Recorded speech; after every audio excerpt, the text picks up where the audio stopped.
ஒரு கவிஞர் அழகாக சொல்லுவார், வீட்டுக்கு முன்னே வேப்ப மரம், கோடை வெப்ப கொடுமையை போக்கும் மரம், வெள்ளி நிறத்திலே பூ பூக்கும் மனம் வீதி முழுவதும் கமகமக்கம், தங்க நிறத்திலே பழம் பழுத்து பழம் தளதள என்றே மின்னி நிற்கும் அப்படின்னு சொல்லுவார்.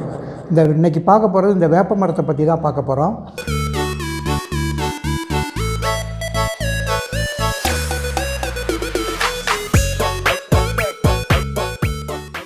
வணக்கம்.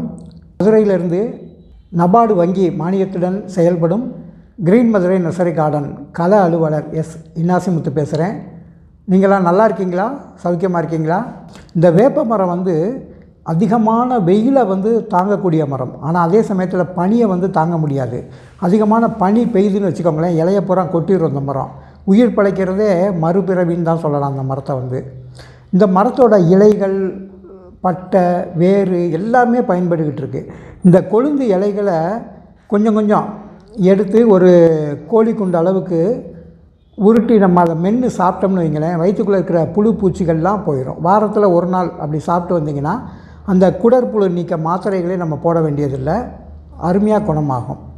அந்த பூச்சிகள்லாம் போயிடும். அது மட்டும் இல்லை, ஒரு கிலோ அளவுக்கு வேப்ப இலையை தண்ணியில் ஒரு 10 நாளைக்கு ஊற போட்டு அந்த சாறில் 1 லிட்டருக்கு ஒரு கிராம் சோப்புத்தூள் கலந்துக்கோங்க, ஒரு 10-15 கிராம் உப்பு கலந்துக்கோங்க. கலந்துக்கிட்டு இந்த தண்ணியை செடிகள் மேலே வாரம் ஒருக்க இல்லை ஒரு 15 நாளைக்கு ஒருக்க லேசாக தெளித்தோம்னா அதில் பூச்சிகள் உட்காராமல் இருக்கும். அது மட்டும் இல்லை, அந்த வேப்பம் பூவும் பார்த்திங்கன்னா கொஞ்சம் பூவை எடுத்து மென்று சாப்பிட்டோம்னா அந்த வாயில் இருக்கிற கிருமிகள், அந்த கேமிட்டிஸ் இதெல்லாம் சொல்லுவாங்க இல்லையா, அதெல்லாம் கொஞ்சம் கொஞ்சமாக குறைய ஆரம்பிக்கும் நாள்பட. சரி, இப்போ பார்த்திங்கன்னா இப்படிப்பட்ட பலன் தர்ற வேப்ப மரத்துலேருந்து நிறையா நிம்பிசிடின் அப்படின்னு ஒரு மருந்து தயார் பண்ணுறாங்க, அசாடிராக்டின் அப்படின்னு பூச்சிக்கொல்லி மருந்தெல்லாம் இதில் தான் தயார் பண்ணுறாங்க. சரி, இதை ஏன் இன்றைக்கி இந்த வேப்ப மரத்தை சொன்னேன் அப்படின்னு கேட்டிங்கன்னா, ஒரு வீட்டில், அதாவது மதுரை பக்கத்தில் பெத்தானியாபுரம்னு ஒரு ஏரியா இருக்குது. அந்த ஏரியாவில் மாடி தோட்டத்தை விசிட் பண்ணுறதுக்காக நான் போயிருந்தேன்.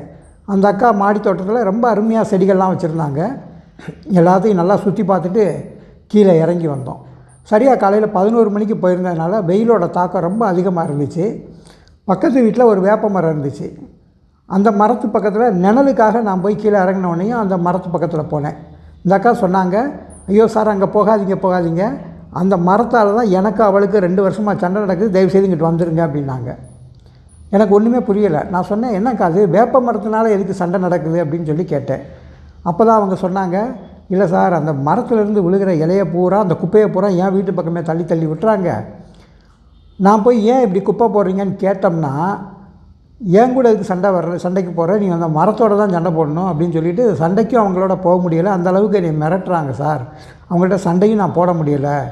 இதுதான் சார் பிரச்சனை. இது 2 வருஷமாக நடந்துக்கிட்டு இருக்குது. தைரியமாக குப்பையை கூட்டி என் பக்கமே போட்டு போயிடுறாங்க. கரெக்டாக நான் இல்லாத நேரம் பார்த்து இந்த மாதிரி பண்ணிட்டு போயிடுறாங்க அப்படின்னு சொல்லி அந்த அக்கா ரொம்ப வருத்தப்பட்டாங்க. அப்போ தான் நான் சொன்னேன், அக்கா, நீங்கள் மாடியில் தோட்டம் வச்சுருக்கீங்க, ரொம்ப அருமையாக செடியெல்லாம் வளர்த்துருக்கீங்க, இந்த இலைகள் கிடைக்கிறது ரொம்ப கஷ்டம். அதனால் இந்த இலைகளை பூரா என்ன பண்ணுங்கள், கூட்டி அள்ளி ஒரு சாக்கில் போட்டு உங்கள் மாடி கொண்டு போய் வச்சுருங்க. ஒரு 3 மாதம் வச்சுருந்தீங்கன்னா இந்த இலைகள் பூரா பவுடர் மாதிரி ஆயிரும். அதுக்கப்புறம் நீங்கள் செடிகளுக்கு பூரா போடலாம், வேறு உரமே தேவையில்லை, இது ஃபஸ்ட் கிளாஸ் உரம் அப்படின்னேன். சரின்ட்டு ஒரு வாரம் கழித்து எனக்கு ஃபோன் பண்ணாங்க. சார், இப்போ அந்த அம்மா ஒரு இலை கூட வீட்டு பக்கம் போட மாட்டேங்குது சார் அப்படின்னாங்க.